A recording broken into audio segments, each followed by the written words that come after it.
Hey guys, welcome back to the channel. I've got a cool video that I want to show you. A package, two packages I got in the mail, same person. Got this shop card and some cool kits I got, but I want to start with this. And I'm glad to be back. I don't know when you see this video or when this one's scheduled. I try to have several videos made ahead of time. I went to the hospital, and I'm sure you've already seen a video since I've been out of the hospital, but whatever. When I'm making this video, I got out of the hospital yesterday, so I'm a little bit of a pain, a little weak in my voice, but anyway. I got this hobby card, this shop card. Man, this is bright, sorry. I got this shop card from Terry over at Hobby Barn. Been sniffing glue since '62. Terry has been such a huge supporter to my channel. Terry is I don't think he'd be offended me saying this, a little medically disabled. He has some pulmonary issues, and Terry has been building kits forever, but he struggles to be able to get behind the bench and to be able to make content and everything. He's on a lot of live streams. Brian's live stream, Fred's live, just Terry's live streams. He likes to do lives with these guys, and he has his own channel.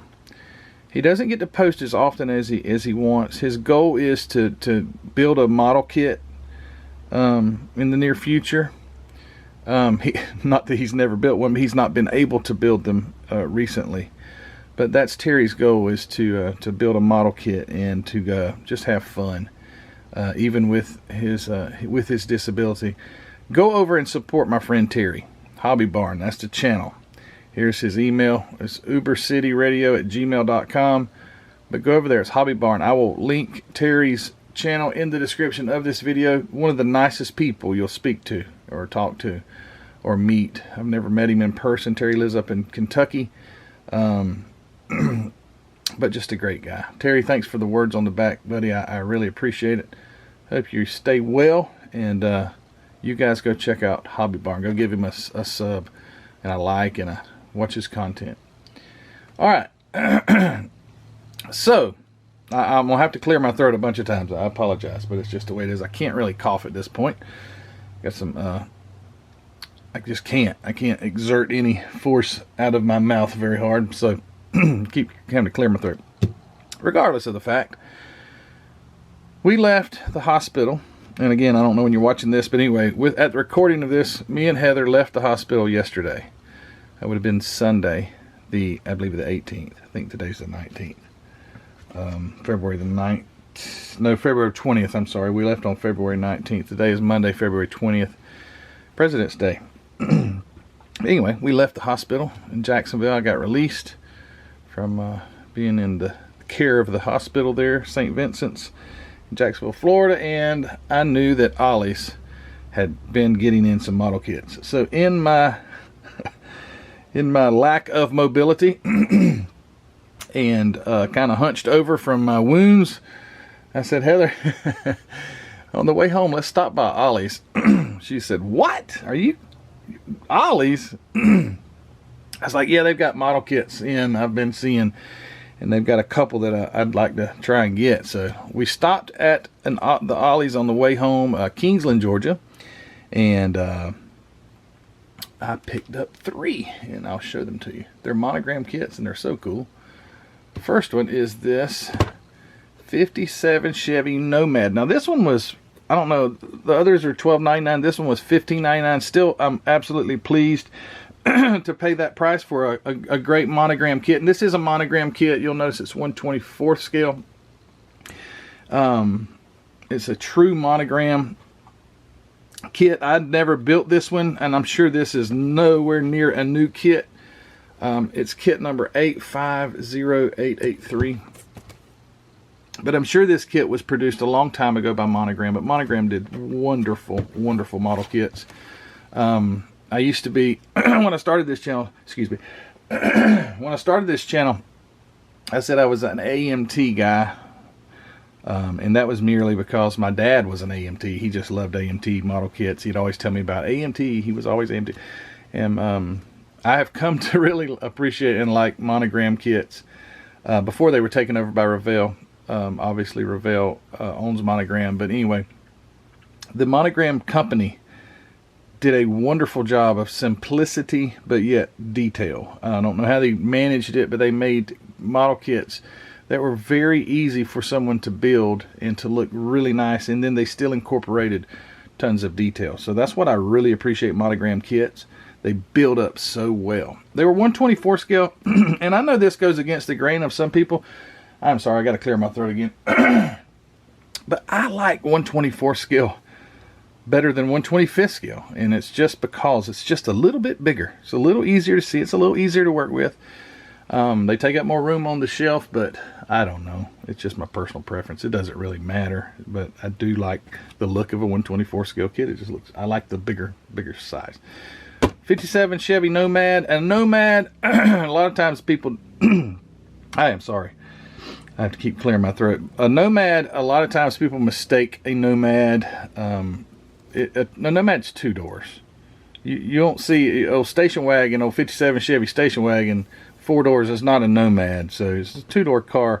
I never really was a huge fan of the Nomad, but man, would this look good all tubbed out and pro-streeted, Fred Henry. This would look really cool, and I'm sure a million people have done that. But every time I see a car now, it's almost like, what can I do to it? And then I'm like, when I'm into the build, I'm like 3 months into it, and I'm scratching my head thinking, why did I do this to myself? But anyway, that's the fun of it, right? Cool kit there. The next one is this, and I've been looking at this one on on eBay recently, trying to get one, not the new one, but the older one. I like Lamborghini Diablos. I think they're cool cars. I always loved them as a kid. They came out when I was a kid, and they were just the coolest thing ever. $12.99, Ollie's price.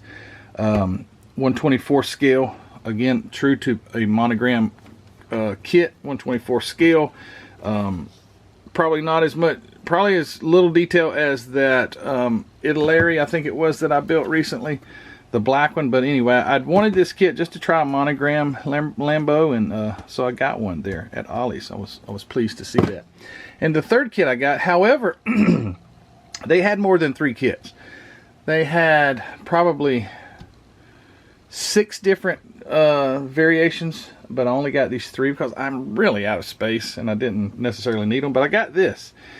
This is the Dodge Ram VTS pickup. Now, Jason Hanscom at Blue Ox Model Shop at JaxCon picked up this kit, but he picked it up as the older version. I think he got the Revell version. Now, this is a Revell truck, because if you'll also notice here, 125th scale. This is not a Monogram. It's under the name of Monogram, but it's not a Monogram truck. So it's a Revell truck, but it's the V10, the V10 Dodge truck, which is very cool. I know a guy who had one of these trucks. I think he sold it. The single cab would have been like 6 speeds, standard shift, and they would really rip. But yeah, I got that for $12.99, and I just as soon pull out the V10 and put some big Hemi or something in it. Tubbed, there I go again. What am I doing? Tub it out and drop it to the ground, baby. Something sticking out of the hood. That's the way I like them. Some people like them sleek and smooth and nothing out of the hood. I like something sticking where you got to look out the passenger or the side window to be able to see down the road. That's what I like. Anyway, got these 3 kits. So now, my buddy Douglas, I think his last name is Zinzer. I think Doug, I think I've been pronouncing your name wrong the whole time. I think it's Doug Zinzer. Doug's Model Garages video. That's his channel. Go check him out. He sent me 2 little packages. Well, two packages. One is this envelope. I'll open it first. He's asked me to open this up on camera. It's a bag of stuff. So I'm going to open this up, and then he's got me a box over here. I think I know what's in the box. I have no idea what's in here. So we'll check these out real quick. And I like these. I love these surprise packages because you just don't know what it is. And this is so cool. Thank you, Doug, for doing this for me, buddy. Doug sent me numerous things in the past, and I really appreciate him. So let's see what's in here.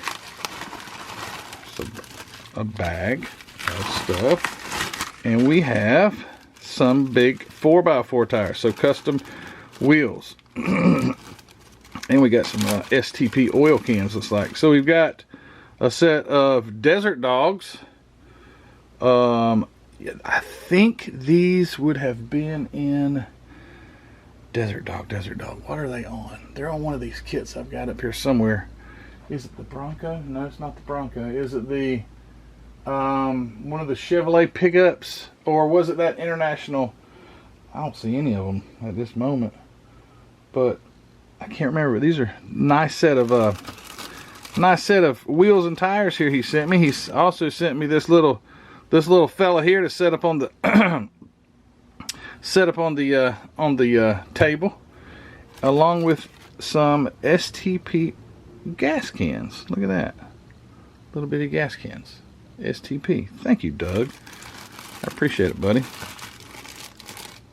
I'm sure I can find a use for these monster tires. That's pretty cool. Thank you so much for that. And now let's see what's in the box. Put these guys back here. Got a pretty good idea. I'm pretty sure I know what's in the box, but you guys don't know what's in the box, so that makes it even more fun. Me and Doug know what's in the box, but you don't know what's in the box. Let's see. And the size of it's kind of giving it away. Up and on camera, Matt, or up and on camera, model on, Matt. Yes, sir, Douglas. I plan on modeling on. Let's get into this thing.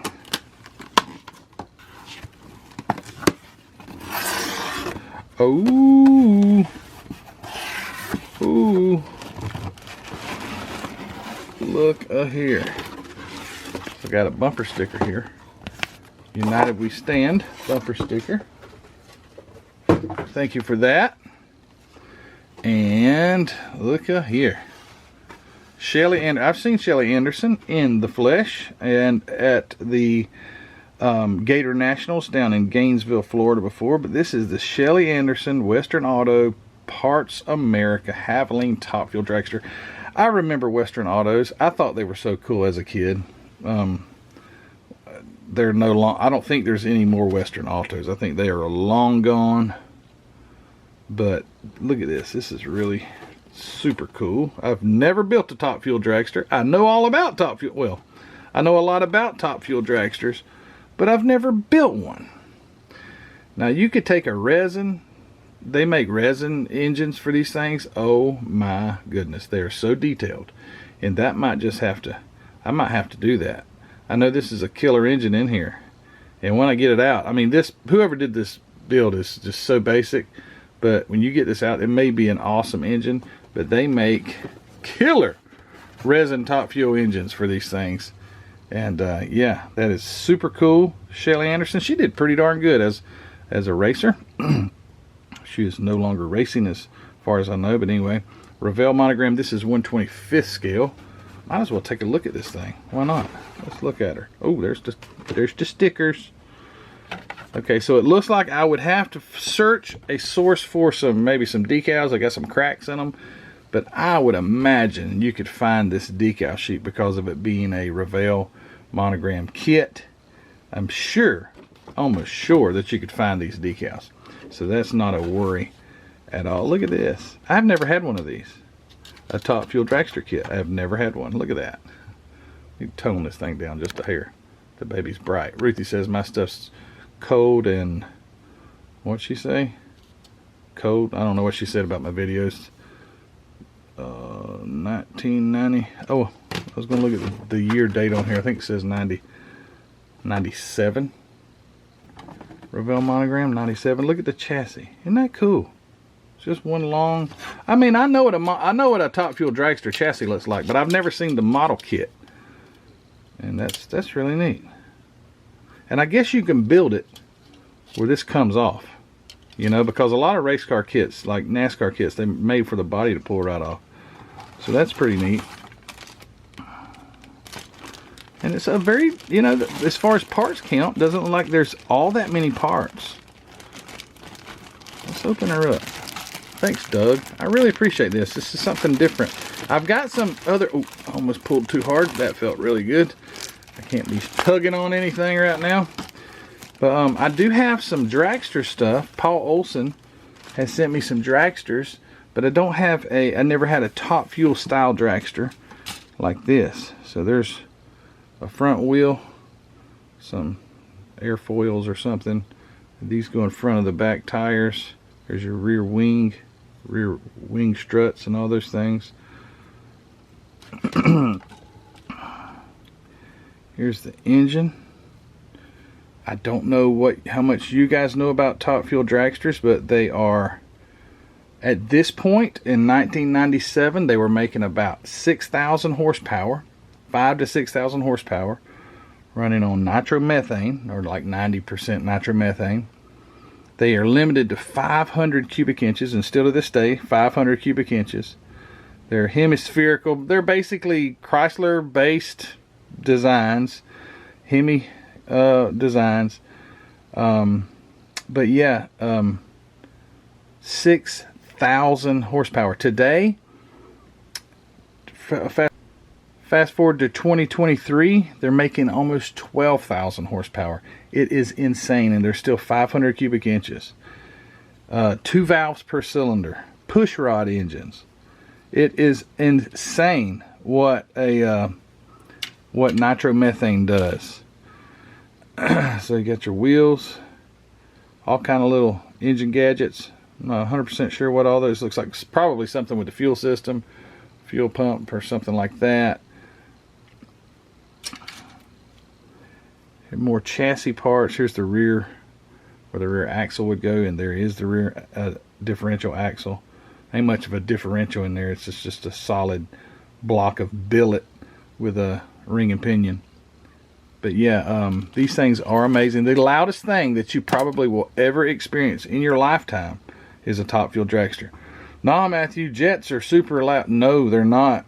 As far as the concussion that comes out of the header pipes of these things, it is unbelievable. And I've only experienced them at like 6,000 horsepower. I mean, they've literally doubled in horsepower since the last time I have seen them. So you could imagine how much louder they have to be. It is an amazing piece of equipment.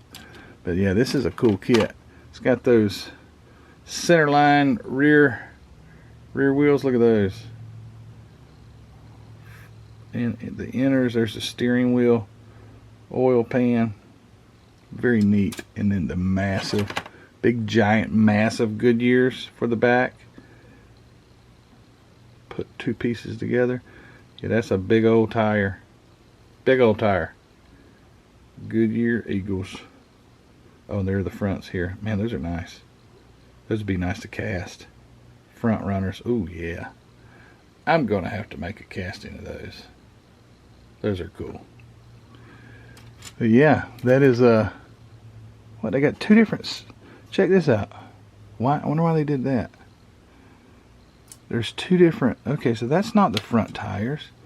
So they send you okay, so these here are the front tires for the dragster. Look at that, so much smaller. But these front runners are like for a pro mod or something, and they just happen to be on that tree. That's cool. It's like a freebie, because there are your front tires for your Top Fuel, or I guess these would be for possibly for your funny car. That's probably why they're in here, and probably a funny car. I think the funny cars do run a larger front width tire, and then you have the small little, it was on the tree, but I just knocked it off. But anyway, piece of glass, and I'll get all these things put in bags. But that is really cool. Thank you, Doug. There was a piece of something. Let me pick it up before I forget. Oh, it was just a piece of the sprue. But yeah, I'll find me a decal sheet for this. It'd be a nice quick build.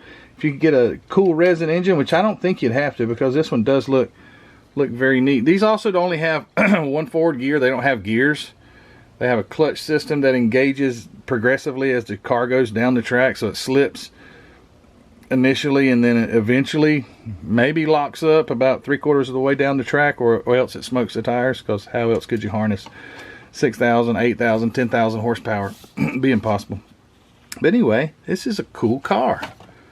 Cool, cool, cool. They also, another fun fact for you guys that may not know it, and I think most people do, these engines are torn apart every round. Like, they don't run it 1 or 2 times and then tear it down. Every time. And they don't just tear it down like change the head gap. They take every internal piece out of it. So every piston comes out, the crank, it's a complete rebuild. Every time, because there's so much violence that goes through that engine. When I say violence, it's such a violent machine that it has to be looked at every round, or else it's just not going to make 2 rounds. I mean, they may make 2 rounds, but I doubt it.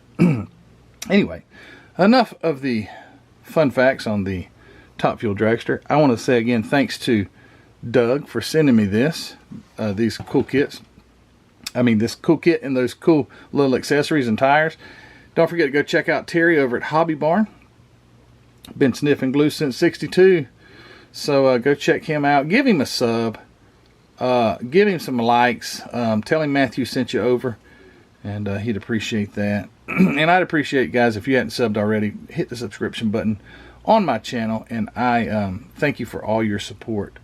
Thank you to Mark over Hobby Nut Models for supporting my channel in the way he does. Go check out hobbynutmodels.com. It's linked in the description of this video, and go pick you up some cool stuff. A lot of time Mark has vintage kits that have been on somebody's shelf. He's bought out a collection or something like that. So you never know what you're going to find as far as kits go over at Hobby Nut Models. Go check him out and grab you some great paints and other supplies. And the Facebook group, go join Model Car Videos Facebook group.